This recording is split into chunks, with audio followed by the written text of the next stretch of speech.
members of the extraordinary Xi Alpha Omega chapter of Alpha Kappa Alpha Sorority Incorporated.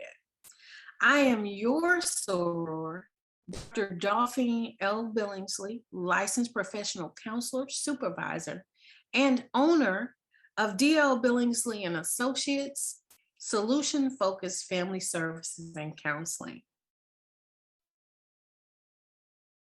Conductors on the Passport to Excellence, an extraordinary destination, and our topic will be mental health signs, triggers, and coping. So we'll talk a little bit about defining mental illness, most common mental disorders, myths, signs, and triggers. We'll talk a little bit about that true colors assessment. Hopefully everyone had an opportunity to complete that true colors assessment. That's a personality assessment. It talks about who you are. We'll talk about treatment and how to get help. So defining mental illness. Of course, mental illness is a health condition involving changes in emotion, thinking, and behavior, or a combination of both. Mental illnesses are associated with distress and or problems in your job or family activities. Now, C.L. Lewis described it as mental health as being a pain less dramatic than physical pain, but it is more common and also harder to bear. Now, some of the most common are your clinical depression, anxiety, and bipolar. So this is a wide range of conditions that affects your mood, thinking, and your behavior. So again, people of color, such as African Americans, are affected more.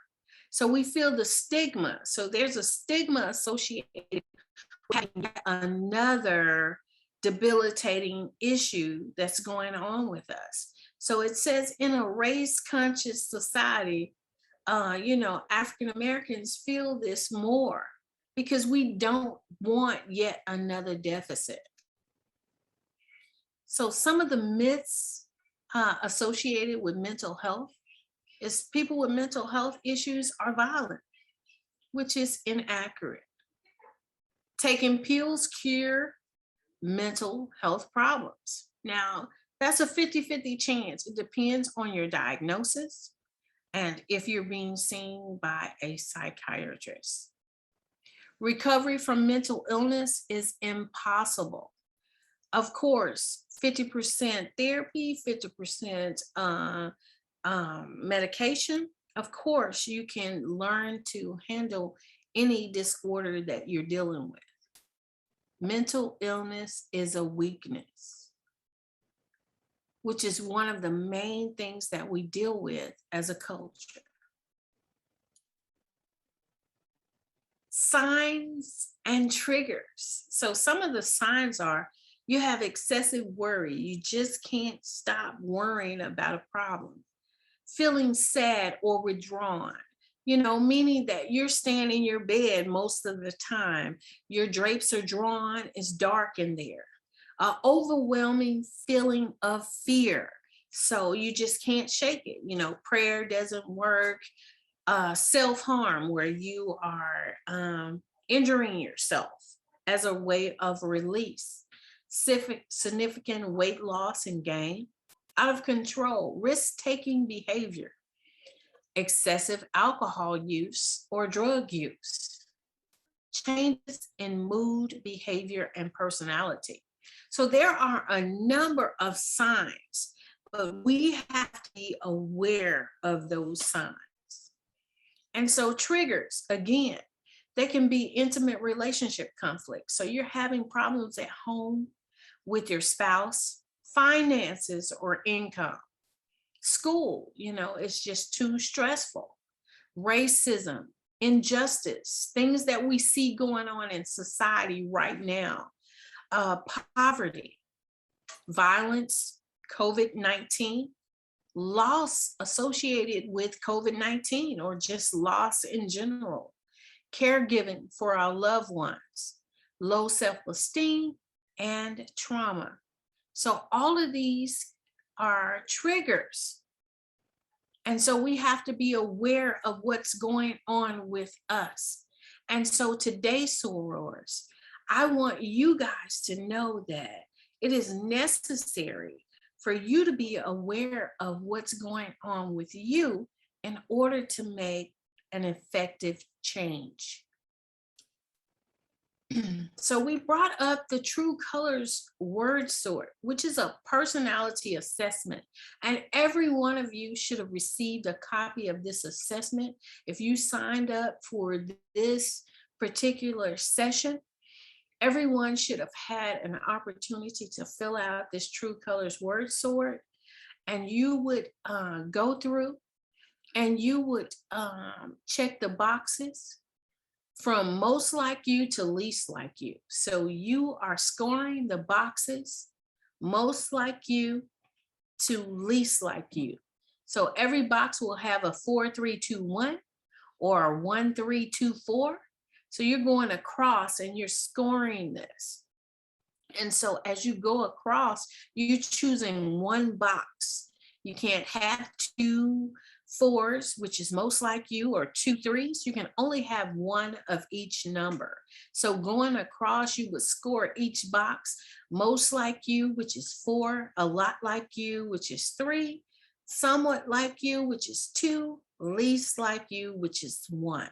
So you would go across and you would score each box. And if everyone has done that, you will have a result. The highest number would be your personality profile. So as we take a look at this profile, I would like to ask the question if you guys feel like that your summary and the color that you scored is most like you. So let's just take my color. I scored the highest in gold. So it stated that my social motivators is success. My likes are to be in charge. Dislikes, laziness or irreverence. Decision style, quick, takes risks based on intuitions. Skills, administrative. So let's talk a little bit about those before we move on. So again, social motivators. Success is absolutely one of my motivators, but what is your definition of success? So success for me is enjoying what I do every day. So much like love, people have different definitions that they apply to certain terms. So for me, success means me enjoying what I do every day. Likes, to be in charge. So when you talk about being in charge, a lot of people shy away from this, likes to be in charge or control. So none of those, deter me, because being in charge means being in charge of my own emotions, thoughts, and behaviors. Dislikes, laziness, or irreverence, and I would have to say that this is true. I was unaware of this until my mentor brought it to my attention that laziness, of course, probation officer for 15 years, irreverence, which is disrespect. And so I would have to agree that laziness as well as irreverence is one of or two of my dislikes. Decision styles. I would say decisive, not so much making quick, but decisive, because basically one of my top 5 strengths is strategic. So for me, that means I am able to organize things in a way that I can complete them in a prompt manner. Administrative, of course, I've been placed in a lot of administrative positions, and those seem to fit with what and who I am. Fights for control.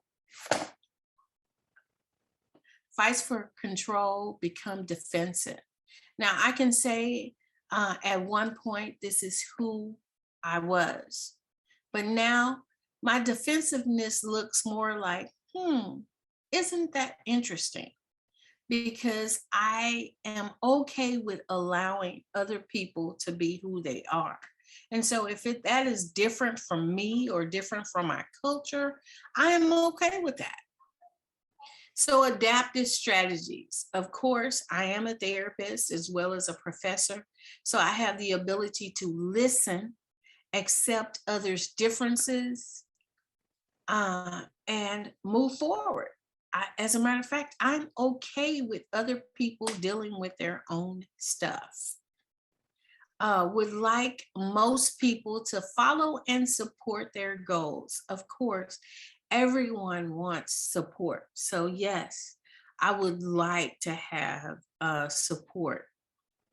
One of my worst fears is losing control of my own emotions, thoughts, and behaviors. So, very judgmental if there is an event where I feel like I have behaved out of character. Job can do any job. Office, big desk, degrees on the wall. I can say this used to be who I was. Probably more so because I didn't know who I was. And so at this particular point, I am okay with being me because any type of education, it's mine, regardless if you know about it or not. And so I am okay with being who I am. And again, being in control of my own emotions, thoughts, and behaviors. So if you have questions about that true colors assessment, please feel free to put those questions in your chat in the chat, and I can get back to you in regards to the answers for that. So again, my motto is nurturing yourself is a necessity, not a luxury. So one of the main things that we need to know is that we have to realize that there is something that needs to be changed in order to address it. And so we define one of the terms as insanity. Insanity is doing the same things over and over again, but expecting a different result. So if we're doing the same things, we're going to get the same results. So we have to do something different in order to move to the next level. So now there are different treatments that we can, or modes of treatments that can address any issues that we're having. Lifestyle changes such as exercising, eating different.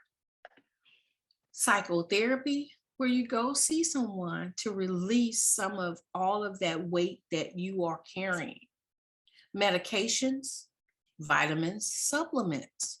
So there are a number of things that we can do to address the coping when we're dealing with stressors. So now what I do is dialectical behavior therapy. So I am a certified dialectical behavior therapist. And so I deal with breaking the cycle.